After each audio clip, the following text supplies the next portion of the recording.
Little one, but it's the first. Yeah. Oh, he's cold. Yeah. Yeah. On the crankbait. Springtime bass fishing on Carnegie Lake. Stay tuned. It's going to be a good one.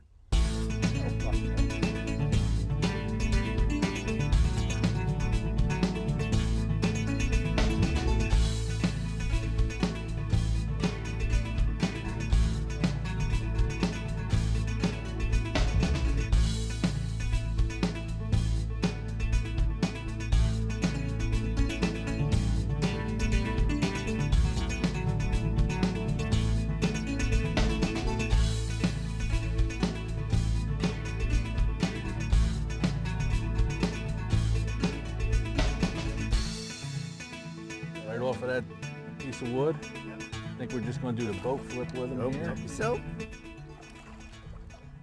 it here. There we go. Well, you grab him, Stevie. There you go. All right, Carnegie Lake. Steve Horvath catching some springtime bass. So what do we got here, Steve?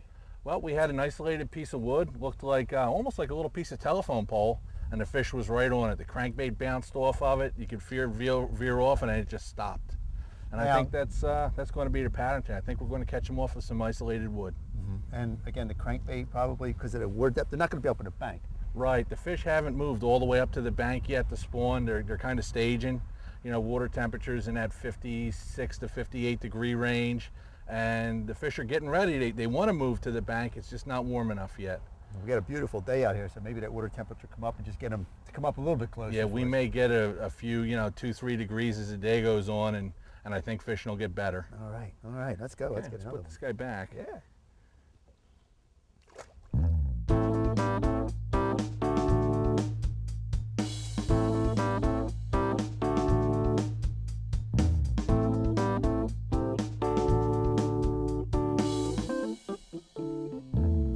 All right, I got him. A little one. A little tap.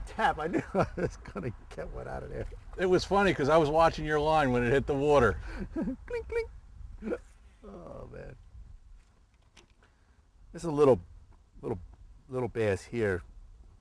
And basically call them bank runners, I guess. And what we're just trying to do right now, again, the water temperature is still in the low 50s, mid 50s, I guess. And we're just trying to find out where the fish are. Are they up on the bank, or are they out farther? So I'm just throwing a little stick bait here, this little plastic bait, and finally got one off of that bank. So maybe we'll catch some other ones off of that as they come out. Right, and something important for the viewers that are watching the show is we're fishing a lake that we don't fish a lot. We don't know a ton about this lake. Right. And instead of us taking our 2 favorite crankbaits and going down the bank, we're fishing something different. Right. So if they're hitting a crankbait, maybe you'll switch over to a spinnerbait or another crankbait. And if you start catching them more on the Senko, then maybe I have to slow down. Mm-hmm. And that's a good tip for people, not to fish the same thing your buddy's fishing. Right, and different water and different baits in that water column. Right, and that's what we're doing. We're covering the whole water column from the surface to the bottom right now.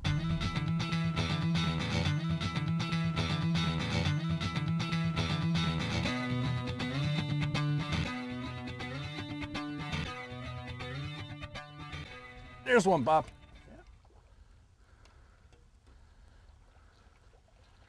Again, on that crankbait, out from the bank a little bit. Not the biggest, but I'll take him right now. Now what we have here, Steve, we have just these, I guess, emerging lily pads, little pockets of them, and that seems to be where the fish are holding. Right, we have some emerging pads. And if you notice, the bank itself now is more of a sand than a rock. So it's kind of like a change in the bank that we have. And, I think we're going to get a bunch of fish up here. The other thing is, we got a little bit of wind now. Mm-hmm.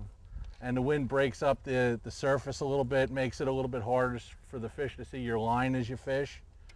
And, we got everything going for us now instead of like a flat, slick day, like everybody's dream fishing day, not a breath of wind. Right, yeah.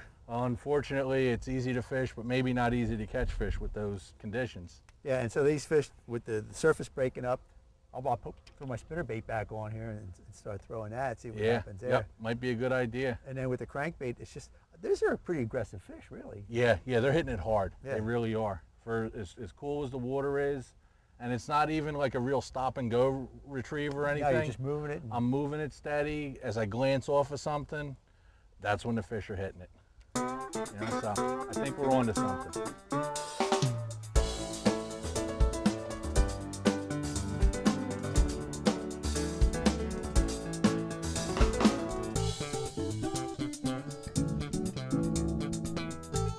Steve, we've been fishing banks and stuff like that, and now we came to a lay down or a blow down or something like that.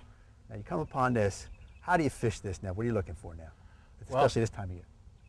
A laydown like this has basically 3 key areas. You have the outside, which we're fishing first, because I like to fish the outside of it so that if you do hook a fish out here, you don't spook the rest of the fish on the tree. The next part you would have is more toward the bank, is where the tree would actually fork. And you'll see a Y, and we have that little bit of a Y that comes down. That's another key spot where the tree touches the water. And then the third key spot on the tree is where the tree actually lays down on the water near the bank. And you know, on a big tree like this, we can make 15, 20 casts to it. You know, if we really think that there's a fish here. Now this is really the only lay down on this stretch, and we're in about 9 or 10 feet of water, which is the deepest water in the area. And that basically makes it ideal for fish to move up and down with the sunlight. They don't even have to come to the bank. They could just suspend in the upper limbs. You know, so for my dollar, this is a good spot to fish. And now fishing it with a jig is a plastic worm, what? Well, when we first came up to it, we tossed the crankbaits around the outside, and now we're picking apart the inside with a jig or a worm. And to me, the most important part about what we're doing is I'm fishing with really heavy line. If we get a fish in here, we have to set the hook, get the fish moving towards us, and get it out immediately. Otherwise, we'll wind up with a doily knit in a tree, and you know, we'll never get the fish out.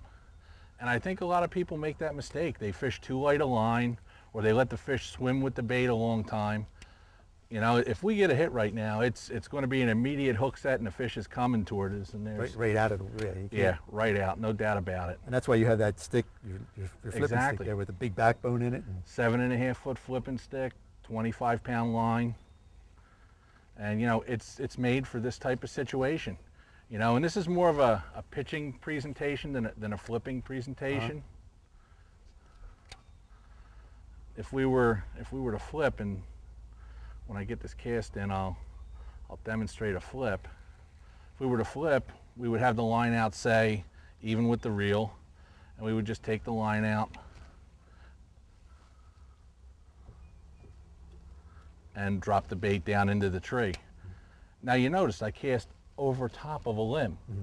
Nobody in their right mind with 8-pound test is going to throw over top of the limb.